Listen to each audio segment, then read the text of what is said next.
Hello guys, അപ്പോൾ നമ്മളിന്ന് ഇഞ്ചിക്കറിയാണ് കേട്ടോ ട്രൈ ചെയ്ത് നോക്കാൻ പോകുന്നത്. ട്രൈ ചെയ്ത് നോക്കാനല്ല, നമ്മൾ വെച്ച് നോക്കാൻ പോകുന്നത് ഇഞ്ചിക്കറിയാണ്. ഏതൊരു വിഭവത്തിൻ്റെ കൂടെ ഇഞ്ചിക്കറി ഇല്ലാതെ എന്ത് ചോറൂണല്ലേ. അപ്പോൾ നമുക്ക് ഇഞ്ചിക്കറി വെക്കുന്നത് എങ്ങനെയാണെന്ന് നോക്കാം. ഇഞ്ചി ഏത് ഷേപ്പ് വേണമെങ്കിലും നിങ്ങൾ ഇഷ്ടത്തിന് കട്ട് ചെയ്ത് ഒരു മിക്സിക്കകത്തോട്ട് ഇടുക. ഇനി നമുക്കിത് നല്ല രീതിയിലൊന്ന് അരച്ചെടുക്കാം കേട്ടോ.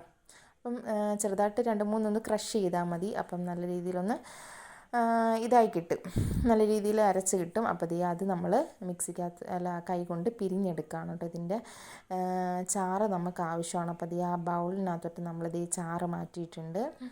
ഇനി നമുക്ക് ചെറുള്ളി നല്ല രീതിയിൽ ഇതിൽ കുനുകുനാന്ന് അരിഞ്ഞിവിടെ വെച്ചിട്ടുണ്ട് കേട്ടോ. അപ്പോൾ ഈ ചെറുള്ളി നമുക്ക് എണ്ണയ്ക്കകത്തോട്ട് വഴറ്റിയെടുക്കാം. അപ്പം നല്ല രീതിയിൽ ഒന്ന് മൂത്ത് വരണം കേട്ടോ. ഇതൊരു ബ്രൗൺ കളറായാലേ ഇതൊന്ന് മൂത്ത് വരുത്തുള്ളൂ. അത് കഴിഞ്ഞ് നമ്മുടെ ചെറുള്ളി വഴറ്റി മാറ്റി വെച്ചിട്ടുണ്ട്. നല്ല ബ്രൗൺ കളറിൽ മൊരിഞ്ഞു വന്നിട്ടുണ്ട് കേട്ടോ. ഇനി നമ്മുടെ ഇഞ്ചി നമുക്ക് എണ്ണയ്ക്കകത്തോട്ടിട്ട് നല്ല രീതിയിലൊന്ന് വഴറ്റിയെടുക്കാം. ഇത് നല്ല രീതിയിലൊന്ന് വറന്ന് വരണം കേട്ടോ. ഈ ഒരു ചെറുള്ളിയുടെ പാകത്തിന് തന്നെ നല്ല രീതിയിലൊന്ന് ബ്രൗൺ കളറായി വരുമ്പോഴത്തേക്ക് നമുക്കിതിനകത്തോട്ട് ഇൻഗ്രീഡിയൻസ് ആയിട്ടുള്ള ഉലുവാപ്പൊടി ഇട്ട് കൊടുക്കാം. ഉലുവാപ്പൊടി 2 ടീസ്പൂൺ ഇട്ട് കൊടുത്തിട്ടുണ്ട്. അത് കഴിഞ്ഞിട്ട് നമുക്ക് മഞ്ഞൾപ്പൊടി ഇട്ട് കൊടുക്കാം. അപ്പോൾ ഇത് മഞ്ഞൾപ്പൊടി കുറച്ചേ ഇട്ട് കൊടുക്കുന്നുള്ളൂ കേട്ടോ. അപ്പം മഞ്ഞൾപ്പൊടിയും ഉലുവാപ്പൊടിയൊക്കെ കുറച്ചേ ഇട്ട് കൊടുക്കുന്നുള്ളൂ. അത് കഴിഞ്ഞിട്ട് നമുക്ക് പെരുംജീരകപ്പൊടി ഇട്ട് കൊടുക്കാം കേട്ടോ.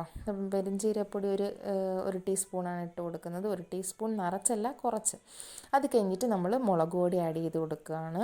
2 ടീസ്പൂൺ മുളക് പൊടിയും കൂടി ഇട്ട് നമുക്ക് നല്ല രീതിയിലൊന്ന് വഴറ്റിയെടുക്കാം. അപ്പോൾ ആ ഒരു എണ്ണയ്ക്കകത്ത് കിടന്ന് ഇതൊന്ന് ചെറുതായിട്ടൊന്ന് മൂത്ത് വരട്ടെ. ആ മുളക് പൊടിയും പെരുംജീരകപ്പൊടി ഉലുവാപ്പൊടിയൊക്കെ മൂത്ത് വരുമ്പോഴത്തേക്ക് നമുക്ക് മല്ലിപ്പൊടി ഇട്ട് കൊടുത്ത് നല്ല രീതിയിലൊന്ന് വഴറ്റിയെടുക്കാം കേട്ടോ. അപ്പോഴത്തേക്ക് അത് കഴിഞ്ഞിട്ട് നമ്മൾ വറുത്ത് കോരി വെച്ച നമ്മുടെ ചെറുള്ളി ഇതിനകത്തോട്ട് തട്ടി നല്ല രീതിയിലൊന്ന് വറുത്ത് മൊരിഞ്ഞ് നമുക്ക് നല്ല രീതിയിലൊന്ന് വഴറ്റിയെടുക്കാം.